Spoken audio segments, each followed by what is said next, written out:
You're watching Mirror 7 News. Stay informed, stay ahead for more news.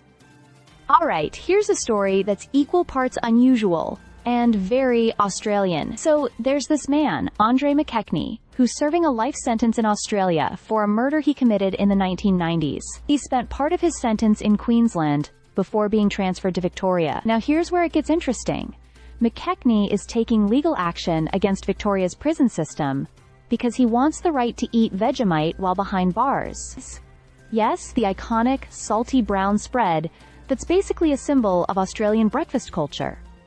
The ban on Vegemite in Victorian prisons has been in place since 2006. Authorities say the reason is practical. Inmates might use the strong-smelling paste to hide contraband or even brew alcohol. But McKechnie argues that the prohibition is more than just an inconvenience. Art actually denies him the ability to enjoy his culture as an Australian, according to court documents. He's also claiming that the prison system has failed to provide him with food adequate to maintain his well-being.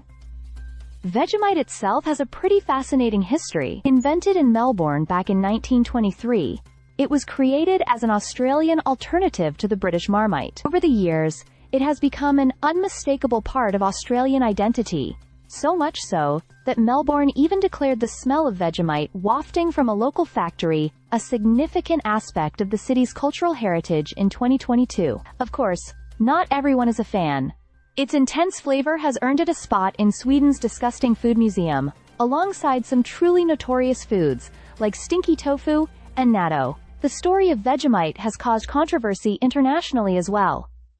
Earlier this year, a cafe owner in Canada was told to remove Vegemite from sale due to health regulations. Australian Prime Minister Anthony Albanese stepped in, calling it rather odd that Canada allowed Marmite but not Vegemite. Eventually, the Canadian authorities reversed their decision. Back in Victoria, McKechnie's lawsuit is scheduled for trial next year. He's essentially asking the courts to overturn the ban and officially recognize that being denied Vegemite impacts his cultural rights and personal well-being. It's not every day that a breakfast spread becomes the center of a legal battle. But in Australia, where Vegemite is almost sacred, this case is capturing a lot of attention. So, whether you love it or hate it, Vegemite is more than just a sandwich spread. It's now a symbol in a courtroom fight over culture, rights, and, surprisingly, the little things that make life behind bars bearable. Stay subscribed for more videos.